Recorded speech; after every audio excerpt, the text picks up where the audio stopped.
On today's programme, the war at sea.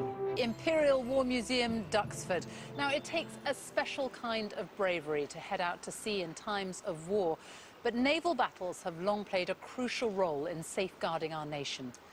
Britain's naval superiority has been tested many times over the years, but never more so than in the Second World War.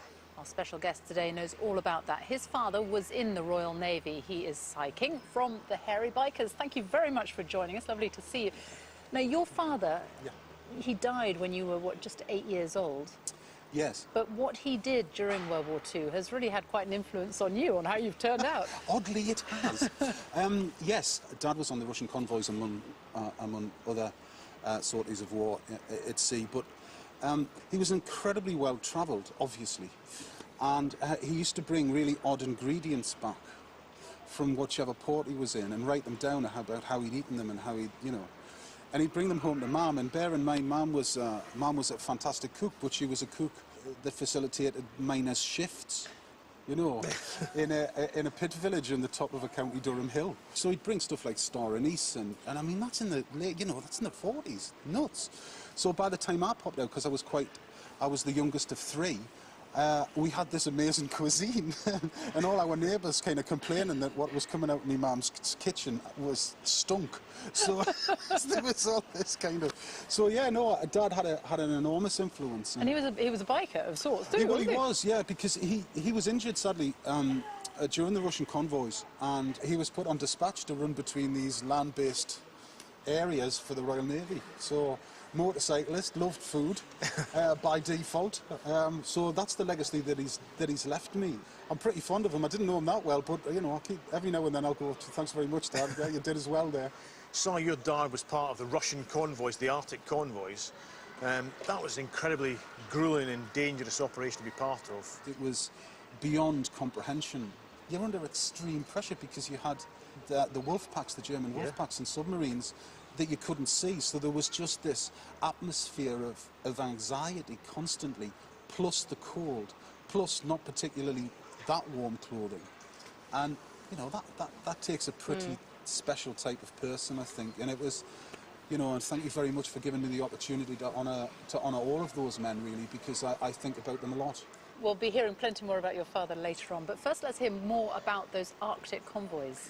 The convoys were a vital lifeline for our allies in Russia, but the seamen involved had to contend with weather conditions beyond our imagination and the ever-present risk of attack.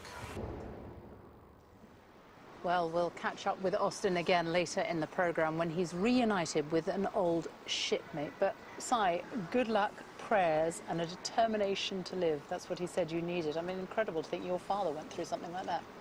It's maybe quite emotional, that clip. No, I'm very proud of my dad. Very proud of him. I'm very proud of what he did and all the men. They were an incredible breed. And one of the real issues there was the cold was almost as big a danger, if not a bigger danger, than attack from the enemy. I think that was an overwhelming thing that Dad used to talk about was the cold, chipping frozen salt water off the bulwark of the ship, because if you didn't, it would become too top heavy and topple over. I can't imagine that cold. No, we have a bit of a surprise for you, actually. In 2012, the Arctic Star was introduced, a medal for those who had taken part in the Arctic convoys. The first medals were awarded in 2013, and Air Commodore Chris Bray is here, and he will explain why. Very nice to meet you, sir. Nice to meet you, sir. Well, Cy, I'm here on behalf of the Ministry of Defence and the nation to present you the Arctic Star for your father's service on the Arctic convoys. Thank you very, very much indeed.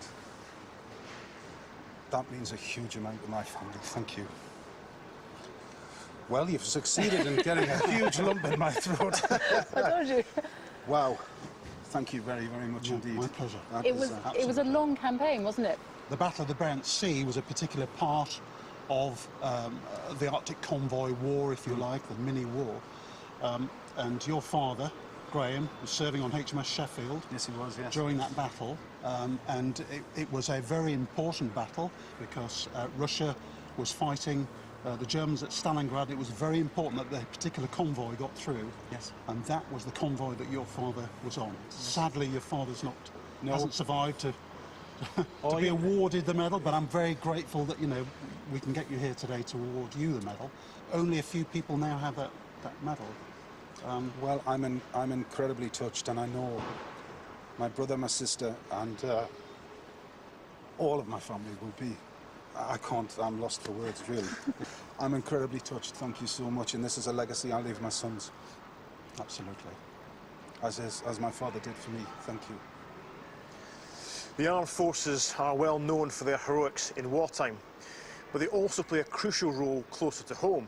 Right now, up and down the country, military helicopter crews are standing by to help those in distress. For more than 50 years, those teams have been run by the RAF and the Royal Navy, but the UK's search and rescue services are being privatised.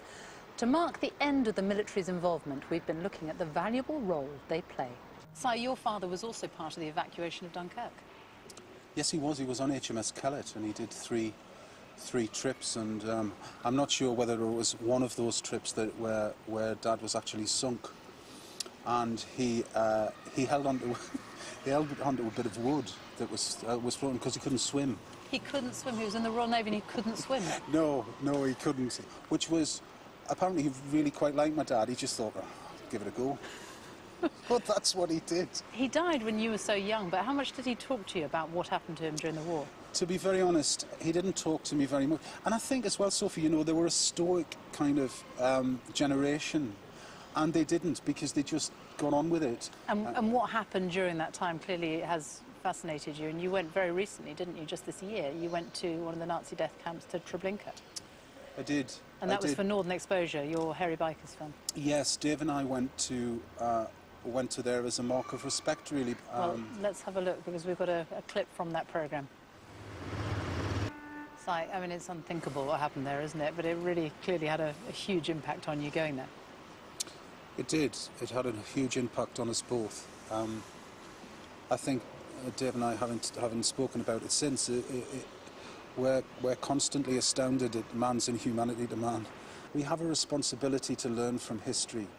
As we move forward with our existences and our civilizations, we have a responsibility to look back and to remember. Not just to remember our dead, but to remember the society that they were fighting against and fighting for.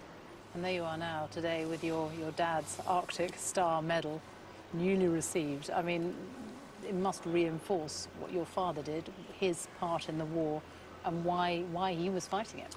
There comes a particular time in anybody's life that has lost somebody, a parent, or where they reflect and what they did, and becomes incredibly important. And this is an incredible legacy that Dad has left. Si, thank you so much for coming to talk to us today. My greatest pleasure. Thank you, Sophie.